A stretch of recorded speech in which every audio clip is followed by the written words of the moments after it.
हाय बच्चों, कैसे हैं आप लोग? ठीक हैं। आज हम लोग संज्ञा को पढ़ेंगे, जो हिंदी व्याकरण का पार्ट है, जो क्लास 10th 11th और 12th के लिए बहुत ही ज़्यादा इम्पोर्टेंट है। तो फर्स्ट ऑफ ऑल जानेंगे कि संज्ञा होता क्या है। ठीक है, संज्ञा के बारे में जानते हैं। पहले से भी हम लोग पढ़ रखे होंगे कि संज्ञा होता क्या है। आज हम लोग संज्ञा के बारे में और डिटेल से पढ़ेंगे। तो आइए चलते हैं। फर्स्ट ऑफ ऑल हम लिखेंगे संज्ञा क्या होता है। तो किसी वस्तु, स्थान, व्यक्ति या भाव के नाम को संज्ञा कहते हैं। संज्ञा कहते हैं मतलब हुआ कि यहाँ लिखा हुआ है कि किसी वस्तु, स्थान, व्यक्ति या भाव के नाम को संज्ञा कहते हैं। अब हम आते हैं वस्तु। वस्तु के ऊपर डिस्कस करते हैं। वस्तु क्या होगा, स्थान क्या होगा, व्यक्ति क्या होंगे या भाव क्या होगा। तो कह रहा है कि किसी वस्तु, यानी कोई भी वस्तु है। जैसे आप देख पा रहे होंगे तो ये एक व्हाइट बोर्ड है, ये भी क्या है, एक वस्तु है। हमारे हाथों में बुक है, ये मार्कर है, ये सारे के सारे क्या है, वस्तु है। तो कोई भी वस्तु, कोई भी वस्तु जो दुनिया में दिखाई दे रहा है हमको, वो वस्तु है। उस वस्तु को हम लोग संज्ञा का नाम देंगे। स्थान की बात करते हैं। मान लेते हैं स्थान में पटना हो गया या बिहार हो गया या कोई जगह हो गया, ठीक है ना। उसको भी हम लोग संज्ञा का दर्जा देंगे। अब आगे चलते हैं। व्यक्ति, व्यक्ति क्या होता है। व्यक्ति, मान लीजिए कोई व्यक्ति है, उसका नाम राम है, किसी का नाम सीता है। तो ये सारे के सारे व्यक्ति क्या कहलाएंगे, संज्ञा कहलाएंगे। अब आते हैं भाव की तरफ। भाव क्या होगा। तो भाव का मतलब होता है, जैसे कोई चीज को हम लोग फील करते हैं। क्या करते हैं हम लोग, फील करते हैं। जैसे ठंडी को हम लोग फील करते हैं, गर्मी को फील करते हैं, हवा को फील करते हैं, ठीक है, इमोशंस को फील करते हैं। तो जो फील करते हैं वो हमारा भाव होगा। तो वस्तु का नाम हो गया, स्थान का नाम हो गया, व्यक्ति का नाम हो गया या भाव के नाम हो गया, इत्यादि के नाम को हम लोग क्या कहते हैं, संज्ञा कहते हैं। यहाँ आपको संज्ञा समझने में कोई प्रॉब्लम नहीं हुआ होगा, समझ में आ गया होगा आप लोगों को। फिर आगे चलते हैं। अब हम जानेंगे संज्ञा के भेदों के बारे में। संज्ञा के कितने भेद होते हैं। अगर जैसे की बात करें, संज्ञा का एग्जाम्पल क्या क्या होगा। तो जैसे में अगर देखा जाए, तो जैसे में मान लेते हैं कोई पर्वत का नाम है,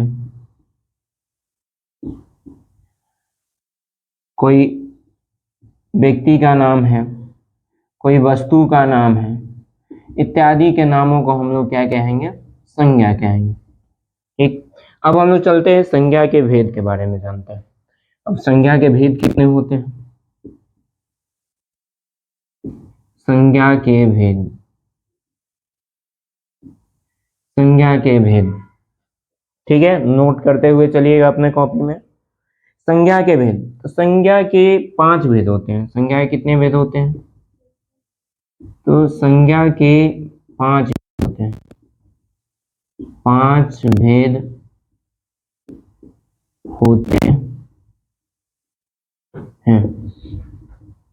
संज्ञा के कितने भेद होते हैं, संज्ञा के 5 भेद होते हैं। और उस 5 भेदों के बारे में हम लोग जानेंगे, पढ़ेंगे, डिटेल से पढ़ेंगे कि 5 भेद होते क्या क्या है।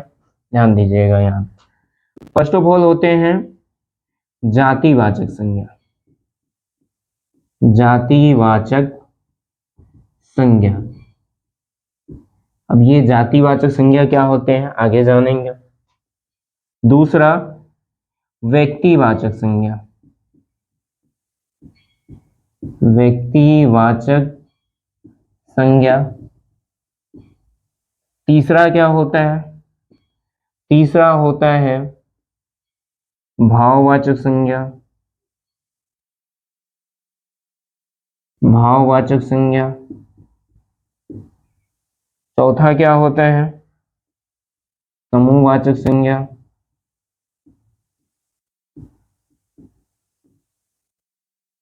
समूहवाचक संज्ञा। पांचवा क्या होता है? पांचवा होता है द्रव्यवाचक संज्ञा। द्रव्यवाचक संज्ञा। अब ये हम जाने यहाँ की संज्ञा के भेद, तो संज्ञा के 5 भेद होते हैं। एक होता है हमारा जातिवाचक संज्ञा, दूसरा होता है व्यक्तिवाचक संज्ञा, तीसरा होता है समूहवाचक संज्ञा, सॉरी तीसरा भाववाचक संज्ञा, चौथा समूहवाचक संज्ञा और पांचवा हमारा होता है द्रव्यवाचक संज्ञा। अब हम लोग जानते हैं कि जातिवाचक संज्ञा के बारे में कि क्या होता है जातिवाचक संज्ञा, पहले से पढ़ रखे होंगे आप लोग।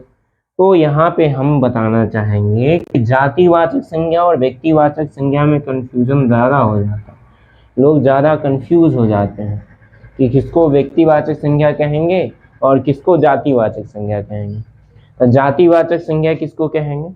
तो जिससे पूरे जाति भर का बोध होता है उसे जातिवाचक संज्ञा कहते हैं, और व्यक्तिवाचक संज्ञा उसे कहते हैं जिससे किसी एक व्यक्ति या पदार्थ का बोध होता है। प्रॉपर एक व्यक्ति की बात किया जा रहा है, तो एक व्यक्ति का बात किया जाएगा तो वो हमारा क्या होगा? जातिवाचक संज्ञा होगा। व्यक्तिवाचक संज्ञा किसको कहेंगे? तो व्यक्तिवाचक संज्ञा उस संज्ञा को कहेंगे जिससे किसी एक व्यक्ति या वस्तु का बोध होता है। एक व्यक्ति या वस्तु का बोध होगा वो हमारा व्यक्तिवाचक संज्ञा हो गया, और जिससे पूरे जाति भर का बोध होता है उसे जातिवाचक संज्ञा कहते हैं। मान लेते हैं, इसको हम एग्जाम्पल के थ्रू कैसे समझेंगे, तो इसका बेस्ट एग्जाम्पल अगर देखें तो मान लेते हैं एक लड़का है, उसका नाम क्या है? राम है, ठीक है, राम हो गया। तो यहाँ पे लड़का और राम में क्या फर्क है? अगर इसको संज्ञा के दृष्टिकोण से अगर देखा जाए कि लड़का और राम में क्या अंतर है, तो लड़का को किस श्रेणी में रखेंगे? संज्ञा के किस श्रेणी में रखेंगे? तो लड़का को संज्ञा के जातिवाचक श्रेणी में रखेंगे। क्यों रखेंगे? क्योंकि लड़का कहने से इसका भी बोध हो जा रहा है, राम का भी बोध हो रहा है। लड़का कहने का मतलब कोई राम है, कोई श्याम है, कोई कुछ है। तो नाम अगर रख करके बोला जाए, किसी का नाम रखे, अगर राम बोले, राम कौन सा संज्ञा है? तो व्यक्तिवाचक संज्ञा है। सीता कौन सी संज्ञा है? तो व्यक्तिवाचक संज्ञा है। अगर हम कहें कि लड़की कौन सी संज्ञा है तो हम जातिवाचक संज्ञा कहेंगे। जैसे मान लेते हैं पर्व बोलते हैं ना हम लोग, पर्व, ठीक है, पर्व में होली, होली क्या हो गया? होली भी पर्व है, ठीक है, छठ भी पर्व है। तो हम अगर कहेंगे कि पर्व बताइए, पर्व कौन सी संज्ञा है, तो पर्व हमारा जातिवाचक संज्ञा हो जाएगा। अगर हम होली के बारे में कहेंगे कि होली कौन सा संज्ञा है, होली संज्ञा, होली कौन सी संज्ञा है, तो वो हो जाएगा हमारा व्यक्तिवाचक संज्ञा। क्यों? क्योंकि उसके पाठ की अगर बात करें हम, किसी खास व्यक्ति का बोध हो गया ना, किसी खास पर्व के बारे में हम बोल रहे हैं, ठीक है ना, यानी पर्वों के भेदों के बारे में बोल रहे हैं। यानी इसके पर्व, जैसे मान लेते हैं होली, छठ, दीपावली, ये सब पर्व हैं, ये सारे के सम्मिलित रूप क्या कहलाता है? पर्व कहलाता है। तो ये सारे तो पर्व हैं, बट पर्व का नाम रख दिया जा रहा है कि ये होली है, ये छठ है, ये दीपावली है, ठीक है। तो पर्व बोले तो पर्व कौन सा संज्ञा हो जाएगा? जातिवाचक संज्ञा। होली पर्व का अगर नाम रख देते हैं, दीपावली कौन सा संज्ञा? तो व्यक्तिवाचक संज्ञा। होली कौन सा संज्ञा? तो व्यक्तिवाचक संज्ञा। छठ, रक्षाबंधन कौन सा संज्ञा? तो व्यक्तिवाचक संज्ञा। क्लास 12th में पूछा भी गया था कि बताइए उत्तर उत्तर दिशा कौन सा संज्ञा है। अब देखिए दिशा के बारे में पढ़ते हैं। दिशा बोलेंगे तो सारी दिशा का बोध होता है, उत्तर हो, पूर्व हो, पश्चिम हो, दक्षिण हो, ये सारी दिशा का बोध हो रहा है। लेकिन अगर हम उत्तर का बोध कहेंगे कि उत्तर कौन सा संज्ञा है, तो उत्तर हमारा व्यक्तिवाचक संज्ञा हो जाए। अगर हम पूछते कि दिशा कौन सा संज्ञा है, दिशा, तब ये जातिवाचक संज्ञा हो जाता है। समझ में आ रहा है ना बात? तो उत्तर जो है हमारा कौन सा संज्ञा हो जाएगा, व्यक्तिवाचक संज्ञा हो जाएगा। और दिशा हमारा कौन सा संज्ञा हो जाएगा, दिशा हमारा जातिवाचक संज्ञा हो जाएगा। ये दोनों क्लियर है। आगे चलते हैं हम भाववाचक संज्ञा की तरफ आते हैं कि भाववाचक संज्ञा होता है क्या। ठीक है, भाववाचक संज्ञा होता क्या है। ठीक, भाववाचक संज्ञा उसको कहेंगे जिसको हम लोग महसूस करते हैं। महसूस किस चीज को कर रहे हैं, ठीक है, तो महसूस हम लोग कर रहे होंगे, महसूस कर पा रहे होंगे। गर्मी है अभी, तो गर्मी को महसूस कर रहे हैं। ठंड होगा तो ठंड को महसूस करेंगे। ठीक है, तो जिस चीज को हम लोग फील करते हैं, जैसे हम लोग को बुढ़ापा, ईमानदारी, इन सारी चीजों को हम लोग समझते हैं, उसको फील करते हैं, महसूस करते हैं, तो वो हमारा क्या हो जाता है, वो हमारा हो जाता है भाववाचक संज्ञा। प्यार भी भाववाचक संज्ञा का पार्ट है। ठीक है, क्योंकि उसको भी हम लोग महसूस करते हैं, तो वो हमारा क्या हो जाएगा, भाववाचक संज्ञा हो जाएगा। उसके बाद आते हैं समूहवाचक संज्ञा की तरफ। समूहवाचक संज्ञा होता है क्या है, तो जिससे पूरे समूह भर का बोध होता है। समूह भर का बोध होता है उसे समूहवाचक संज्ञा कहते हैं। जैसे सेना, सेना का एक समूह होता है, एक गुट होता है, एक दल होता है, तो उसको हम लोग क्या कहेंगे, समूहवाचक संज्ञा कहेंगे। मतलब सेना का एक दल होता है, मान लीजिए सेना है, ये बटालियन है, वो बटालियन है, ठीक है, उसके दल में बड़ा, अब नेता लोग का एक अपना दल होता है। ठीक है, भीड़ भाड़ का इलाका देखिए, भीड़ जहाँ है वो भी समूहवाचक संज्ञा के उदाहरण है। अंगूर का देखिएगा, अंगूर बहुत सारे अंगूर एक जगह रहते हैं, तो वो अंगूरों का समूह हो गया।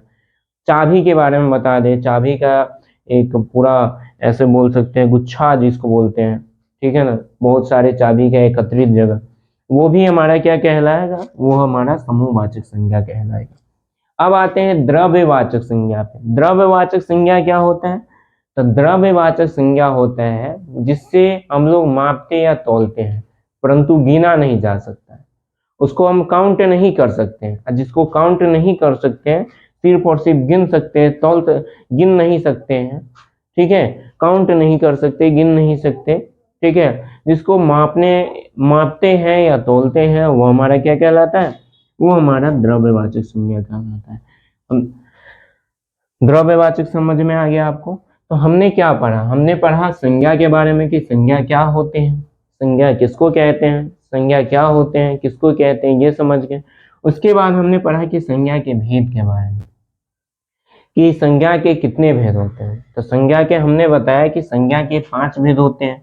जातिवाचक संज्ञा, व्यक्तिवाचक संज्ञा, भाववाचक संज्ञा, समूहवाचक संज्ञा और द्रव्यवाचक संज्ञा के बारे में पढ़े। ठीक है, अब हम लोग नेक्स्ट क्लास में पढ़ेंगे कि जातिवाचक संज्ञा के परिभाषा क्या होते हैं, व्यक्तिवाचक संज्ञा के परिभाषा क्या होते हैं, भाववाचक संज्ञा के परिभाषा क्या होते हैं, समूहवाचक संज्ञा क्या होते हैं, द्रव्यवाचक संज्ञा के कारण। और हमारे इस चैनल पे अगर ये व्याकरण का पूरा चैप्टर आप लोगों को पूरे डिटेल के साथ पढ़ाया जाए। अगर हमारी वीडियो आपको पसंद आया है तो चैनल को लाइक करें, सब्सक्राइब करें, शेयर करें।